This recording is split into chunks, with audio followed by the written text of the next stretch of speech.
Hello everyone, आज हम class 10th की फर्स्ट फ्लाइट का फर्स्ट चैप्टर पढ़ेंगे, अ लेटर टू गॉड। यह कहानी एक विश्वास की कहानी है। लेंचो जो इस कहानी का मेन पात्र है, मेन कैरेक्टर है, उसका विश्वास, वो एक फार्मर होता है, उसका जो भगवान पर विश्वास, उसकी कहानी है। लेंचो का घर पहाड़ियों के बीच घाटी में स्थित होता है। उसका घर छोटी पहाड़ी के टॉप पर बना हुआ था और उधर से आसानी से फसलों को, मक्के की फसलों को, नदियों को देखा जा सकता था। मक्के के फूल यह रिप्रेजेंट कर रहे थे, ये प्रॉमिस कर रहे थे कि फसल अच्छी होगी। इतने अच्छी तरीके से वो फूल खिले थे मक्के के ऊपर कि वो बता रहे थे कि फसल बहुत अच्छी होगी, बस उस ज़मीन को पानी की ज़रूरत थी। और जो लेंचो था वो नॉर्थ ईस्ट डायरेक्शन में आसमान की तरफ देखते हुए अपनी वाइफ से कहता है कि आज बारिश हो जाएगी। उसकी वाइफ भी कहती है कि भगवान करे ऐसा ही हो। वो खाना बना रही थी, अपने बच्चों को बुलाती है खाना खाने के लिए। उसके जो बड़े बच्चे थे वो खेतों में काम कर रहे थे और छोटे बच्चे घर के पास खेल रहे थे। जब वो खाना खा रहे थे तो जैसा कि लेंचो ने प्रेडिक्ट किया था, अनुमान लगाया था कि बारिश होगी, बारिश की बड़ी बड़ी बूंदें गिरने लगती हैं। लेंचो उन बारिश की बूंदों को अपनी बॉडी पर फील करने के लिए, उसकी खुशी को फील करने के लिए बाहर जाता है और जब वह वापस लौटता है तब वो खुशी से कहता है कि ये बारिश की बूंदें नहीं बल्कि नए सिक्के हैं। बड़ी बूंदें 10 सेंट्स की और छोटी बूंदें 5 सेंट्स की। लेकिन अचानक से बहुत तेज़ तूफान आता है, हवा तेज़ चलने लगती है, बारिश के साथ बड़े बड़े ओले गिरने लगते हैं, जिन्हें देख के उसके बच्चे कहते हैं कि यह तो चांदी के सिक्के हैं, चांदी के सिक्के के समान लग रहे हैं। और उन जमे हुए मोती, जो यहाँ पर फ्रोज़न पल्स कहा गया है ओलों को, और वो उन ओलों को इकट्ठा करने के लिए चले जाते हैं।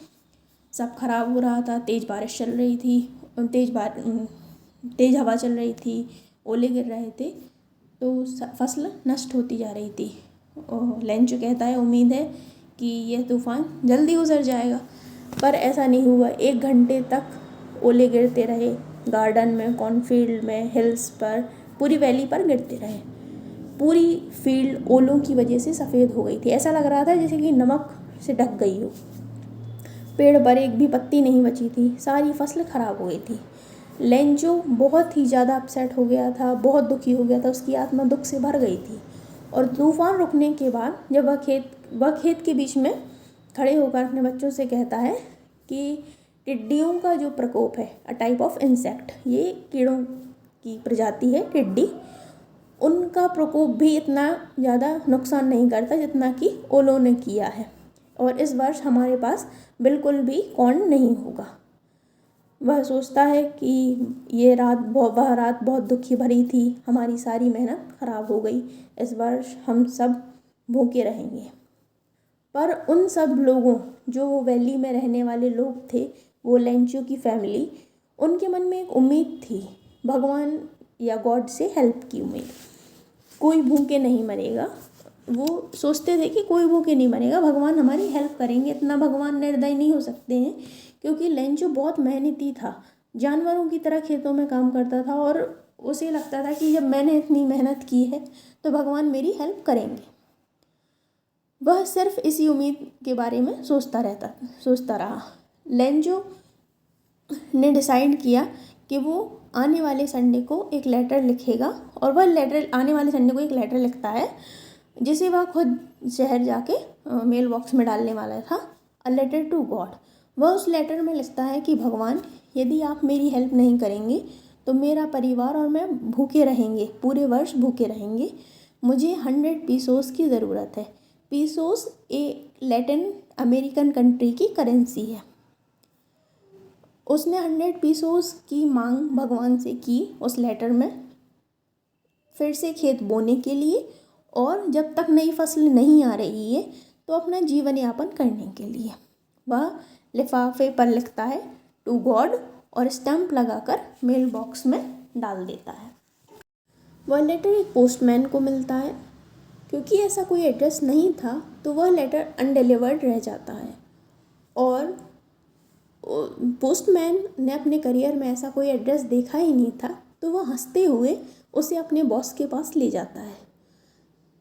पोस्टमास्टर, जो कि फ्रेंडली नेचर का अच्छा व्यक्ति था, उस लेटर लेटर को देखते ही हंसने लगता है, पर वह तुरंत ही सीरियस होता है और कहता है कि क्या विश्वास है, काश मेरा भी ऐसा विश्वास होता। उस लेटर को लिखने वाले का विश्वास ना टूटे, इसके लिए वह पोस्टमास्टर उसे रिप्लाई करने का सोचता है। जब वह उस लेटर को खोल के देखता है तो वो देखता है कि उसमें इंक, पेपर और सद्भावना के से भी बहुत ज़्यादा की ज़रूरत थी, पर फिर भी वह मांगे हुए पैसों को इकट्ठा करने के बारे में सोचता है और उसे भेजने के बारे में सोचता है। वह अपने एम्प्लॉयज़ से पैसे कलेक्ट करता है, अपनी सैलरी का आधा पार्ट देता है, उसके फ्रेंड भी कुछ चैरिटी के नाम पर पैसे दे देते हैं, बट फिर भी वो 100 पीसूस कलेक्ट नहीं कर पाते। जितना उन्होंने कलेक्ट किया था उसे वो पोस्टमास्टर एनवेलप में डालकर लेंचो को एड्रेस कर देते हैं। अगले संडे को जब लेंचो आता है, पोस्टमैन उसे लेटर देता है। पोस्टमास्टर लेंचो का सेटिस्फेक्शन देखना चाहता था क्योंकि उसने एक अच्छा काम किया था। लेंचो उस लेटर को देखकर सरप्राइज़ नहीं होता, ना ही वो पैसे देखकर वो सरप्राइज़ होता है, क्योंकि उसे कॉन्फिडेंस था, उसे विश्वास था कि लेटर आएगा। भगवान, लेकिन जब वो देखता है कि लेटर को खोल के देखता है तो वो गुस्से में आ जाता है कि भगवान तो ऐसी गलती कर ही नहीं सकते हैं और ना ही वो मुझे मना कर सकते हैं। लेंचो तुरंत ही पेपर और इंक लेता है, मांगता है और गुस्से में एक लेटर दूसरा लेटर लिखता है और उस पर स्टैंप लगाकर उसे मेल बॉक्स में डालता है।